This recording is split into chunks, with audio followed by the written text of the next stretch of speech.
Laging handa ang kanyang mga kaya. Sa oras na kanya siya tawagin. Amen ba? God is good. All the time. The will of the Father.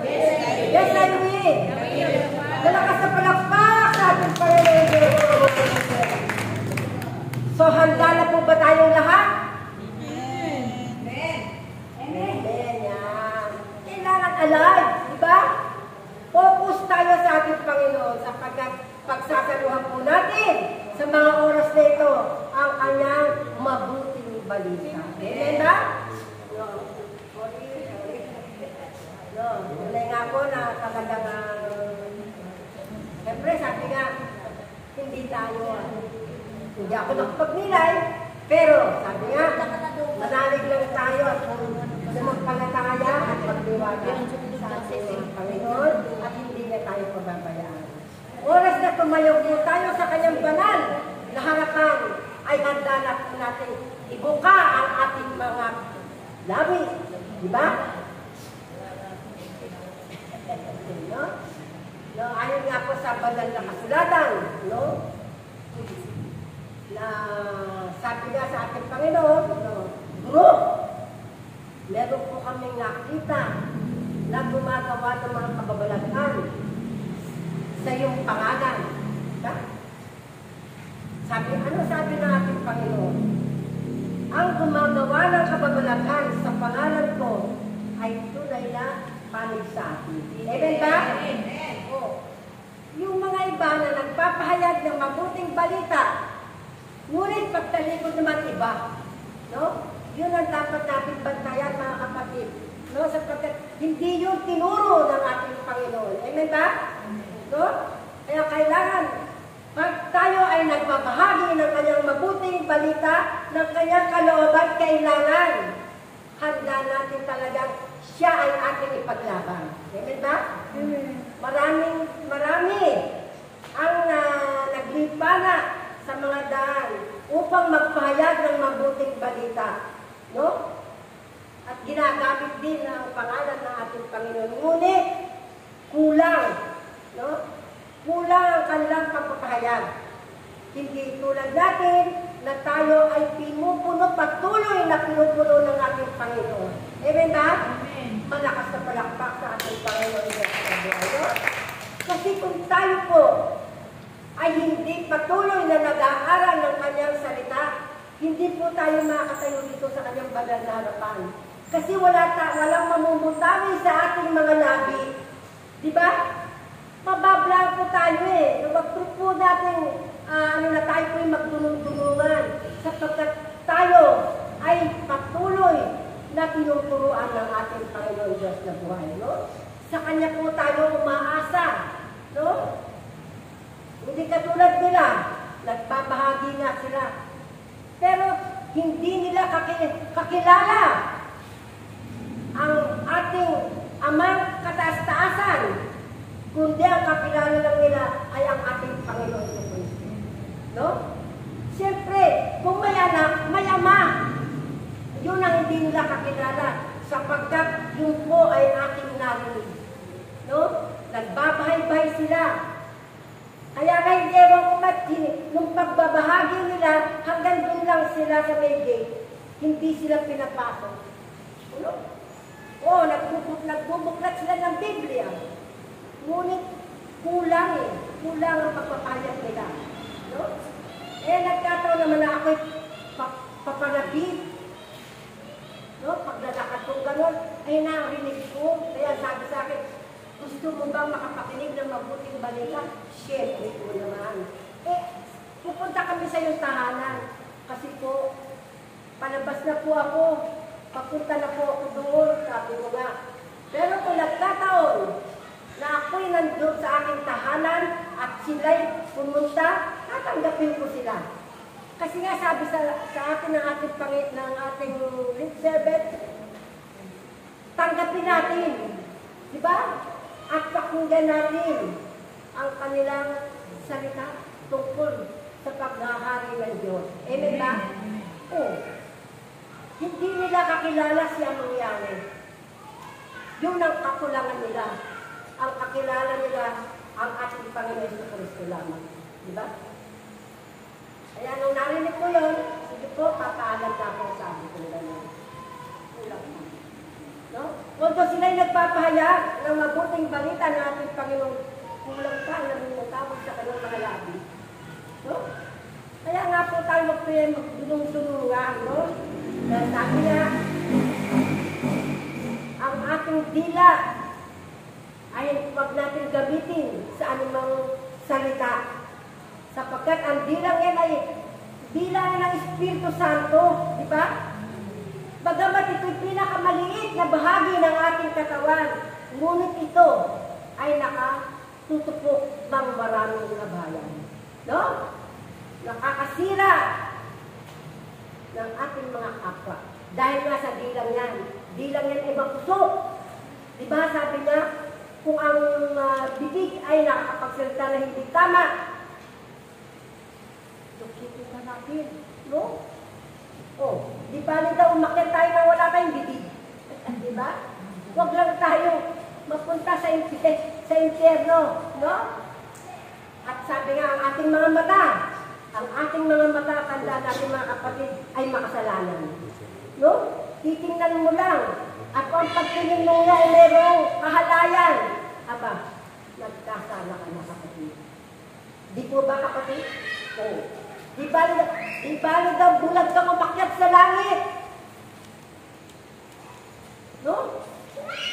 Kasakit. Kasi po, pag nandun na tayo sa langit, ang lahat ng iyan, putol man ang paa mo, putol man ang kamay mo, pagdating mo sa karya ng Diyos, buo. Buo ang iyong katawan, walang bawas. No? Walang kulang. Kapag ikaw ay naroon na sa karya ng Diyos, at kapiling natin ang ating Diyos na pinag-ibig. Malakas na palakpak sa ating Panginoon Diyos kapag. So na yun mga kapatid. No? Kaya tayo mga kapatid ay humahayo at iniakit natin ang mabuting balita sa bawat sambahayan upang ang hindi pa nakakapakinig ng mabuting balita ay ating maturuan. Amen ba? Handa ba yung turuan ng ating mga kapatid? Amen! Amen. Malakas na palakpak sa ating Panginoon. Kasi nga po, at yan ang ating responsibilidad. Kaya po sa atin, nakapasal. Tayo ang nagdadala niya mga salita ng Diyos sa bawat sambayan upang ipayag natin ang kalooban ng Diyos. Amen ba? O. Di ba? Tayo rin po ay nakagagawa ng kababalaghan sapagkat nasa atin ang Diyos. Diba? Nasa atin ang Diyos. Hindi natin magagawa yan, hindi natin magagampanan na yan kung wala sa atin ang Diyos. Diba? Kung wala kaparangyarihan ng Diyos ang Espiritu Santo sa ating mga katauhan, wala tayong magagawa, kapatid. No? Wala tayong magagawa. Sapagkat wala sa atin ng Diyos eh. Yung bang aalis ka, ikaw lang, wala kang kaalaman, ano sasabihin mo? Siyempre wala. Pero, kung ikaw ay hahayo at humihingi ng gabay at patnubay sa ating Diyos na buhay na ating pinaglilingkuran, kapatid, tanda mo, ikaw ay lalakad na kasama mo ang ating Panginoon. Amen? Malakas na palakpak sa ating Panginoon. Kaya tatandaan po natin, kaya nga sabi natin, Panginoon, ang lahat ng gumagawa ng makatwir at makatarungan ay yan ay panig sa atin. Kaya hindi natin kailangan, hindi ka naman wala ko, hindi po natin kailangan gawin yun. Kundi, pasalamatan natin sapagkat tinutupad niya ang salita ng Diyos. Yun ay pinapahayag niya sa bawat sambahayan. Amen ba? Sabi nga, magbigay ka nga lang ng isang basong tubig na malamig sa iyong kapwa. Yun ay mayroon ng gantimpala na nakalaan para sa atin. Amen ba? At kung ang iyong kapwa ay nagugutom at iyong bibigyan, hindi ba? Bagamat hindi mo masya nakakita na makikita ka naman ng ating Ama kung ano maganda ginagawa mo sa iyong kapwa. At yun naman ay mayroong nakalaang gantimpala para sa iyo. Amen ba? Kaya nga sabi natin, Panginoon, huwag tayong mag-ipon ng kayamanan dito sa lupa, sapagkat dito sa lupa ay tinatanga. Amen ba? Mag-ipon kayo ng kayamanan sa langit, sapagkat andun ang ating kayamanan, kasama ang ating mga puso, di ba? Oo, masabi naman po. Di ba mga kapatid? Oo, di ba napakasarap na makatulong ka sa iyong kapwa? Kasi kapag ikaw ay tumulong sa iyong kapwa, pinapanalangin ka niyan eh. Oo, maniwala ka ito'y proven. Tumulong ka, ipapanalangin ka na hindi tinulungan. Sana po, lalo nitong pagpalain si Sister May. Diba? Sister Venus, lahat-lahat mo tayo, pagpapalain. Kasi tumulong ka eh. Diba, yan naman ang turo sa atin ng ating Panginoon? Sapagkat ang ating Panginoon ay joyful giver. Laging nakabukas ang kanyang mga kamay sa mga taong humihingi. Diba? Huwag yung bibigyan mo, yun lang ano sa, ano mo yung sobra. Meron yan eh, sa mga mayayaman. No? Nagbibigay yan. Yung sobra-sobra lang sa kanila. Pero, nakita mo nga ang balot na ipinagkaloob niya ang kanyang alay, ang buong kabuhayan, di ba? Pinagkaloob niya, pero bakit? Kasi may Diyos na magbabalik sa kanya ng kanyang ginagawa. Amen ba? Tunay nga napakapatid, napakasarap magbigay. No? Kasi alam mo bakit? May pera ka, kahit 10 piso, may nanghingi sa'yo. Binalang bahala mo. Makukonsensya ka, totoo. Sabi mo, bakit ba hindi ko binigyan mo lang kahit 2 piso, binigyan pa sa akin 8, di ba? Kasi mahirap kalaban kapatid ang konsensya, tandaan niyo yan. Wala man nakakakita sa inyong ginagawa, ngunit may Diyos na nakatuhay sa ating lahat. Nalalaman niya kung ano yung ginagawa. Amen ba? Amen. Masarap pa magbigay? Amen. Totoo. Kasi ibabalik ko na siksik, liglig at umaapaw ng aking Panginoon. Amen? Oo. Di ba masarap magbigay? Di ba tinurunan? Magbigay tayo sa Panginoon, tayo ay magbigay. Ibabalik, siksik, liglig at umaapaw. Di ba sabi nga, may kanta nga eh, di ba? Kaya, sundin natin yun. Magbigay tayo. Kasi, ibabalik sa atin na siksik, liglig at umahapaw. Oo. Hindi ba sasabihin, ibigay ko lalo? Hindi. Hindi na ba sinabi ng Diyos na ibigay mo lahat yan? Magbigay ka lang yung naayon sa loob ng iyong kalooban. Amen ba? Malakas na balakpak sa ating Panginoon Diyos na buwan. Kaya tandaan po natin, ang pagbibigay natin sa ating kapwa ay tunay na tayo ay pagpapalain ng ating Panginoon Diyos na buwan. Gusto niyo ba yun? Hindi. Totoo, hindi. Napakasarap pagpalain ng Diyos. Di ba? Kaya nga sabi niya, gawin ninyo ang nararapat para matuwa o malugod sa atin ang ating Panginoon. Di ba? Totoo yun mga kapatid.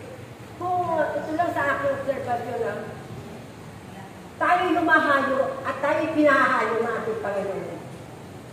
Bakit dito tayo pinahayo ng ating Panginoon? Dito tayo itinakda eh, di ba? Dito, sa tahanan, na kulit, the risen Lord. Hindi ba? Oh, di ba? Tunay. Dito eh. Kaya napakabuti ng ating Panginoon, itinuturo niya, tinuturo sa ating punong lingkod kung saan niya tayo dadalhin. Amen ba? At yung sabi, humayo kayo. At kung saan ko man kayo itakda, doon tayo maglilingkod. Amen ba? At kung kinakailangan na tayo maglingkod sa mga riskong lugar, at yan ay nagampanan na natin. Nung tayo humayo sa Eco Park, sa Tumana, kung saan pa, nadala-dala natin ang banner niya ang mangyari. Hindi ba? At doon tayo nagbigay, nanalangin, upang ang lugar na yon ay hindi mapahamak, kundi magkamit ng kaligtasan. Amen ba? Malakas na palakpak sa ating Panginoon Diyos. Yun yun, hindi ba? Pero yung iba na hindi nakaka-unawa sa ating ginagawa, hindi na natin kasalanan yun. Kundi tayo sumusunod lamang sa kalooban na nagsugo sa atin. Amen ba? Oh, hindi ba? Kaya nga sabi napakasarap totoo ang mga kapatid. Kahit salat ka man sa salapit, bahala ang Diyos. Kasi nga ang Diyos ang ating great provider. Hindi ba? Oh, kaya nga sabi nga sa atin, tatlo ang tipanan natin sa ating Panginoon. Mapalad ang nakakatupad ng 3 araw sa tipanan na yan. Ako, nung narinito pa ako, totoo nakakatupad ako. Pero ngayon, sa hirap na pinagdaraanan ko mga kapatid, 1 beses lang ako nakakatupad sa aming tipanan ni Amanuel. Diba? Alam ng Diyos yun eh. Kaya, binibigyan niya ako ng pasensya. Kasi alam niya yung puso ko eh. Alam niya yung kalooban ko na gusto ko man na mapaglingkuran siya dahil nakipagtipan ako sa kanya. Hindi ko magawa eh. Hindi ko magawa kapatid. Pero pinagsisikapan ko kahit sa loob ng 1 linggo ay makapagtipan ako sa kanya. Amen ba? Malakas na palakpak sa ating Panginoon Diyos sa buhay. At nagpapasalamat ako sa mga tao, mga kapatira ko, na naantig ang puso para sa akin. Tinutulungan nila ako. Diba? Sabi nga, sister, ito, dumating ka sa lingwa. Sabi ka, diba? Nahihihing ko ang ating Panginoon. Sister, kayo lahat, ginagamit na ating Panginoon. Diba? Kaya nga, magbukas palad tayo mga kapatid. Bukas palad tayo. Napakasarap magbukas palad sa ating kapatid. Lalo na ito ay nangangailangan. Amen ba? Kasi kung sobra-sobra man, bakit mo naman tatanggapin? Huwag na. Baka meron pang higit na nangangailangan. Amen ba? Malakas na palakpak sa ating Panginoon Diyos sa buhay. So, mga kapatid, God is good. All the time. The will of the Father. Yes, I will. Hallelujah, wala kaya. Helishi, wala higa. Hallelujah, what higa. Helishi, wala kaya. Haya. Kung kaya, ang bawat salita niya na inyong napag-aaralan, na inyong natututunan, na inyong napapakinggan, ito ang magiging daan nawa. Ang kayo ay patuloy makapagbahagi sa inyong kapwa sa mundong ito ng mga mabubuting bagay. Dahil iyan ang tunay na kalooban ng Diyos. Yan ang salita ng katotohanan. Yan ang magpapalaya sa inyong lahat, maging sa kapwa ninyo, sa kanilang mga kahirapan, mga sakit, kalungkutan, kapighatian, at sa lahat ng kanilang mga pagsubok sa buhay na pinagdaraanan.